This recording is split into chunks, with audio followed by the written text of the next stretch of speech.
Very good morning dear students, class 11th. Students, today we are going to discuss topic international financial reporting system. That is very important topic. Your chapter is going on accounting standard and IFRS, international financial reporting standard. Actually student, if I am talking about what is IFRS, international financial reporting system, then you have a understanding about the international financial reporting system means ऐसा जो global level पे जो world wide level पे जो है use किया जाता हो फॉर द अकाउंटिंग प्रोसीजर. ठीक है, the system the standards which are using at the world level या at the all the country which are applicable for the all the country, that is called accounting standard, sorry international financial reporting standards. इसके बारे में आज जान लेते हैं. चूंकि आज हमें सिर्फ इसी की बात करनी है तो इसी के लिए आपको एक अंडरस्टैंडिंग क्रिएट होगी कि इंटरनेशनल फाइनेंशियल रिपोर्टिंग सिस्टम है क्या.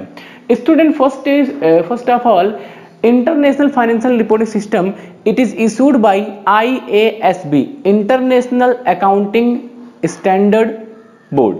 देखिए, International Accounting Standard Board, it is issued by International Accounting Board, International Accounting Standard Board on 29th June 1973. So you have already in the last videos I already told you about the when it was established. So the date the date was 29th June 1973. International Financial Reporting Standards, or you can say IFRS, it was issued by International Accounting Standard Board in 29th June 1973. ठीक है, and it was there were a committee of IASC, International Accounting Committee. ठीक है, तो वो last videos में आप जानते हैं. तो first about the it was issued by international accounting standard board 29 June 1973. Second है GAAP is being replaced by international financial reporting system. तो आपके दिमाग में एक चीज आएगा कि सर GAAP क्या था?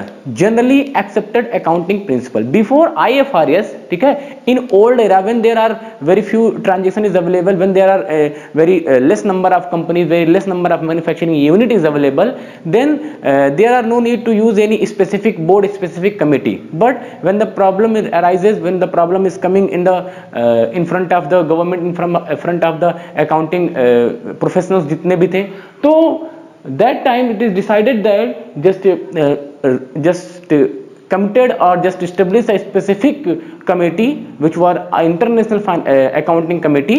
ठीक है, in 29th June 1973, that was IFRS. ठीक है, तो GAAP is being replaced by IFRS means जब old मतलब in old era for the accounting procedure we follow GAAP.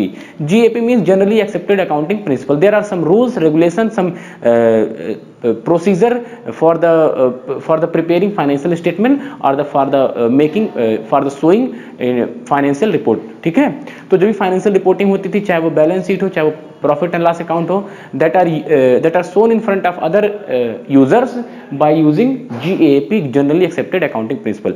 Actually it was assumed in the top level, या कह सकते हैं कि आप पूरे at the level of world. ठीक है, पूरे वर्ल्ड लेवल पे ये जो है काम कर रहा था GAAP. But after IFRS, international financial reporting system, GAAP को पूरी तरीके से कवर्ड कर लिया किसने? IFRS ने. ठीक है, now GAAP is replaced by IFRS. ठीक है, अभी आप आगे पढ़ेंगे, देखिए क्या लिखा है, now it covered wide range of the international accounting standard. तो जो इंटरनेशनल अकाउंटिंग स्टैंडर्ड जिसको आप IAS कह सकते हैं, वैसे तो आप इसको इंडियन भी कहते हैं, लेकिन अभी यहाँ पे बात कर रहे हैं इंटरनेशनल अकाउंटिंग स्टैंडर्ड की. इंटरनेशनल अकाउंटिंग स्टैंडर्ड को पूरी तरीके से, या कह सकते हैं वर्ल्ड लेवल पे जो भी अकाउंटिंग प्रोसीजर होता है उसको पूरी तरीके से किसने कवर कर रखा है? इंटरनेशनल फाइनेंशियल रिपोर्टिंग स्टैंडर्ड्स ने. Means all the rules which will be applicable for the preparing financial report, that all the rule will be used for the of the IFRS. तो IFRS के ही rules and regulation आपको follow करने हैं. Now it is covered wide range, आज you can say कि all the eight the level of global market जितने भी हैं सभी पे जो है इसी का राज चल रहा है, किसका? IFRS का. ठीक है, नेक्स्ट है working all over the world. I already told you कि IFRS it is working all over the world. ठीक है, नियर अबाउट 130 कंट्रीज आप आगे पढ़ेंगे. सो IFRS, international financial reporting system, that show the some guidelines, some specific rules, regulation for the accounting procedure accounting procedure means when you are going to make any when you are going to prepare any financial report. Suppose that report may be cash flow statement, that report may be balance sheet, that report may be profit and loss. तो in that case you have to follow the rules and regulation of international financial reporting system. इसी IFRS से ही कुछ rules regulation को चुरा करके थोड़ा सा amendment बना करके इंडिया ने भी अपना जो है इंडियन अकाउंटिंग स्टैंडर्ड को जो है IAS जिसको आप कहते हैं उसको जो उन्होंने शो किया है या नया ड्रॉन किया है. अभी हम बात कर रहे हैं अगर इसकी, तो वर्किंग ऑल ओवर वर्ल्ड अभी आपको मैंने बताया कि IFRS it is not taken over, it is not make for any specific country, it is working in all over the world, specially for the companies financial sector and manufacturing units.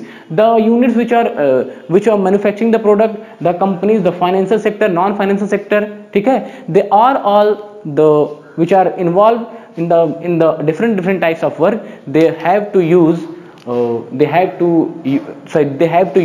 international financial reporting system for making financial data या for making financial report. जब भी इनको financial report को तैयार करना पड़ेगा, doesn't matter they are working in different fields, but they have to use international, they have to use the guidelines of the international financial reporting standards. ठीक है, तो ज़्यादा इसके बारे में डीप में जाने की जरूरत नहीं. आप आगे जाएंगे जब आप CA वगैरह करेंगे या BCom वगैरह करेंगे तो वहाँ पे चीज़ थोड़ी सी डिटेल में मिलेंगी. अभी आप इतना ही जान लीजिए कि for the accounting procedure there are some specific guidelines that every professionals every users have to follow for the preparation of the financial report. ठीक है, तो फाइनेंशियल रिपोर्ट को बनाने के लिए every one have to follow. ठीक है, तो नेक्स्ट है आफ्टर 2000. वैसे ये तो जो है स्पेशली कंपनीज में क्या था कि 2005, अगर मैं यहाँ पे बात करूँ, आप आगे जाएंगे तो पढ़ेंगे इन 2005 all the companies have to restricted that follow the international financial reporting standards. ठीक है, 2005 में जो है सभी कंपनियों को IFRS के रूल फॉलो करने के लिए स्ट्रिक्ट कर दिया गया कि मतलब आपको इसी रूल्स रेगुलेशन पे चलना है. बट आफ्टर 2010 तो इसमें क्या था, कुछ कंप्लायंस थे, कुछ कंट्रीज जो है मानती थी, कुछ नहीं मानती थी. बट चूंकि इसमें जो है सबसे बड़ा हाथ जो था वो EU का कह सकते हैं, यूरोपियन यूनियन का या UK का. ठीक है, आपको पता है कि ये UK या फिर EU यूरोपियन यूनियन का जो है इसमें सबसे बड़ा हाथ था इसको बनाने में IFRS को. तो बहुत कम ही लोग इसको मानते थे. बट 2005 में सभी कंपनीज के लिए फिक्स कर दिया गया कि every companies have to follow. And after 2010 and 11 near about 130 countries require a permit to using IFRS while preparing financial statement. When the companies are going to prepare financial statement, that statement may be their various statement can be available in a companies, maybe cash flow, maybe balance sheet, maybe profit and loss. When they are going to prepare that type of statement, they have to use IFRS guidelines of International Financial Reporting System, which was issued in 29 June 1973. There are, after some years, there are various amendment can be possible, but now they have to follow the rules and regulation of the IFRS. ठीक है, क्योंकि अभी globalisation हो गया, चीज़ों को जो है लिबरलाइजेशन हो गया, तो चूंकि number of transaction, number of companies, number of sectors, number of working wage जो है वो बढ़ते जा रहे हैं, तो इसमें थोड़ा थोड़ा अमेंडमेंट होता रहता है कि अभी आपको ऐसे फॉलो करना, अभी आपको ऐसे फॉलो करना है. तो वो अमेंडमेंट जो है एक प्रोसीजर के थ्रू, लीगल प्रोसीजर के थ्रू वो पास कर दिया जाता है. But when company are going to prepare financial statement, they have to use the guidelines of the international financial reporting system. ये एक मोटी सी किताब जैसी होगी जिसमें पूरी गाइडलाइंस आपको लिखी रहेगी. अभी मैं आपको थोड़ा सा दिखाता भी हूँ. So after 2010 and 11 near about 130 countries, ये दिमाग में रखेंगे आप कि 10 और 11 के बाद 130 कंट्री लगभग सभी कंट्रियों ने, क्योंकि IFRS is working all over the country, all over the world, that's why near about 130 countries after 2010 and 11 they are using IFRS. ठीक है, इसे में कुछ संशोधन करके इंडिया ने अपना भी निकाल लिया. ठीक है, तो हम थोड़ा सा आपकी स्क्रीन पे कर देते हैं कुछ इस अकाउंटिंग स्टैंडर्ड्स जो आप देख सकते हैं. देखिए बेटा, IFRS used by IASB, you can see IFRS 1, तो दोनों का लिखा है. एक हमारा इस तरफ इंडिया ने उसी को कैसे जो है कन्वर्ट कर दिया है, आप देख सकते हैं. एक तरफ यहाँ टाइटल मतलब किस टॉपिक पे बात की गई, जैसे IFRS 1 में बात की गई है first time adoption of the international financial reporting system. और ये है, अगर आप इंडिया की बात करें तो इंडियन अकाउंटिंग स्टैंडर्ड 101 में ये बात की गई है. शेयर बेस्ड पेमेंट, अगर IFRS 2 की बात करें तो शेयर्स जो होते हैं, शेयर्स मींस जो कंपनीज होती हैं वो अपने कैपिटल को रेज करने के लिए बाहर से क्या इशू करती हैं, शेयर्स इशू करती हैं, ठीक है। तो शेयर्स बेस्ड पेमेंट कैसे होगा, क्या वो एप्लीकेशन के साथ पैसा आएगा या अलॉटमेंट के साथ पैसा आएगा। तो ठीक है, आपको कुछ बातें शायद कम समझ में आ रही हो, लेकिन मेरा बच्चा थोड़ा सा ध्यान ये दो कि नेक्स्ट आप अगले चैप्टर आगे के क्लासेस में जाएंगे तो आपको पता चलेगा शेयर क्या होता है, कंपनीज क्या होती हैं। But now here the share based payment means कि जो शेयर हम मार्केट में बेचते हैं तो फॉर दिस पर्पज हमको किस लोगों से परमिशन लेना है, कैसे शेयर्स के पैसे लेने हैं, कैसे शेयर्स को बेचना है। शेयर नाम तो शायद सुना ही होगा। तो अकाउंटिंग, इंडियन अकाउंटिंग स्टैंडर्ड 102 में, जबकि IFRS के 2 में था। फिर इसके बाद बिजनेस कॉम्बिनेशन, ये ऐसे देखो आप देख रहे हैं पहले IFRS ने अपना शो किया है, IFRS में 1 2 3 करके, लेकिन इंडिया ने इसको थोड़ा सा मैनिपुलेट करके, या मैनिपुलेट कह सकते हैं सीधी कॉपी करके अपने इंडियन अकाउंटिंग स्टैंडर्ड के नाम से जो है ये बना दिया है that Indian accounting standard means IAS it will be applicable only in India, means boundary line of the country of India, ठीक है। सो इंश्योरेंस कॉन्ट्रैक्ट के लिए आपको जो है इंडियन अकाउंटिंग स्टैंडर्ड 104 की देखना पड़ेगा। जैसे आप कहते हैं कि भैया ये मर्डर कर दिया है तो ये वाली धारा लगेगी, ये कर दिया तो ये वाली धारा लगेगी, वैसे ही there are any problem in the field there are various accounting standards available. आप देख रहे हैं सामने जो financial instrument disclosure, operating segment, financial instrument, consolidated financial statement, joint arrangement. तो जैसे भी कंपनी की बात आएगी, या फिर आप देख सकते हैं बेटा disclosure of interest of other entities या फेयर वैल्यू ऑफ मेजरमेंट। तो ये सारे जैसे भी आपको करने हैं that are available in the Indian accounting standard, ठीक है। तो ये तो आपका IFRS से था। अब मैं आपको एक सीट और दिखा रहा हूं बेटा, तो उसमें Indian accounting standards that are currently applicable, जो इस समय एप्लीकेबल हो रहा है इंडियन अकाउंट, क्योंकि हमें बात ज्यादा जो करनी है वो इंडियन अकाउंटिंग स्टैंडर्ड्स की बात करनी है, क्योंकि हम नेक्स्ट क्लासेस में जाएंगे। अगर हमने CA की प्रिपरेशन स्टार्ट किया, हमने बैंकिंग सेक्टर में किसी भी सेक्टर में हम स्टार्ट करते हैं, जो चूंकि हमारा सब्जेक्टिव जो है वो अकाउंट है, तो वहां पे और हम इंडिया में रह रहे हैं तो इंडिया के ही रूल्स रेगुलेशन अगर जान लिए जाएं तो वो ज्यादा बेहतर होते हैं। तो लिखा है Indian accounting standard Indian AS, IND Indian AS करके लिखा रहेगा। वैसे अगर खाली IAS लिखा रहेगा तो आप उसको इंडियन अकाउंटिंग स्टैंडर्ड नहीं बोलेंगे, that was international accounting standard. तो इंडियन IND करके लिखा रहेगा, ठीक है। Indian accounting standard that are currently applicable, देखिए Indian accounting standard first preparation of the financial statement. First में आपको पता चलेगा क्या कि आप बैलेंस शीट या फाइनेंशियल स्टेटमेंट कैसे बनाएंगे। सेकंड में इन्वेंटरीज मींस स्टॉक का वैल्यूएशन कैसे करेंगे। अकाउंटिंग स्टैंडर्ड 7 में आप देख रहे हैं तो कैश फ्लो का स्टेटमेंट कैसे करेंगे, स्टेटमेंट कैसे बनाएंगे, पॉलिसीज कैसे एप्लीकेबल करेंगे, रिपोर्टिंग पीरियड कैसे होगा, कंस्ट्रक्शन कॉन्ट्रैक्ट कैसे होगा, इनकम टैक्स कैसे पेमेंट करेंगे, लीजेस क्या है। लीजेस मींस जो आपने गांव में सुना होगा ना बेटा कि जैसे जो पट्टे उट्टे पे कुछ जमीन ले लेते हैं, लीज पे लेना, होल्ड कर लेना, जब राइट्स किसी और का रहता है लेकिन हम उसको जो है किराया पैसे ले लेते हैं। सब चीजें जो है बीकॉम वगैरह में अवेलेबल हैं। एम्प्लॉय बेनिफिट क्या होना चाहिए, बाकी देख रहे हैं आप एक लंबी सी लिस्ट लगी है इंडियन अकाउंटिंग स्टैंडर्ड्स की, and there are some accounting standards, name of some accounting standards available कि किसमें क्या है। सपोज दैट अगर आपको इंटेंजिबल एसेट्स के वैल्यूएशन के बारे में जानना है तो आप नीचे देख सकते हैं 25 पे है, इंडियन अकाउंटिंग स्टैंडर्ड 38 को आपको फॉलो करना पड़ेगा, ठीक है। वहीं पे अगर आपको गुडविल का वैल्यूएशन करना होगा तो अकाउंटिंग स्टैंडर्ड 26 इस तरीके से जो है आप एप्लीकेबल करेंगे, ठीक है स्टूडेंट्स। आ जाओ बेटा स्क्रीन पे आ जाओ। तो स्टूडेंट्स अब आपको शायद पता चल गया होगा किस तरीके से गाइडलाइंस होती होगी। सपोज दैट किसी को किसी में प्रॉब्लम है तो वो इंडियन अकाउंटिंग स्टैंडर्ड्स की उस नंबर के उस पेज पे जा करके कौन सा अमेंडमेंट किस सेक्शन किस सब सेक्शन में वो डिवाइड है उसको जा करके वहां पे जो है उसको रीड करना पड़ेगा और वही उसमें एप्लीकेबल होगा, ठीक है। तो जो CA होते हैं वो इन सभी के ज्ञाता होते हैं, उनको पूरा पता होता है कि which accounting standard which rules and regulation will be follow in different types of cases या डिफरेंट केसेस, ठीक है। नाउ assumptions ऑफ IFRS, जो IFRS है वो किस assumptions का मतलब पहले ही मैंने बताया क्या आपकी मान्यताएं हैं, ठीक है।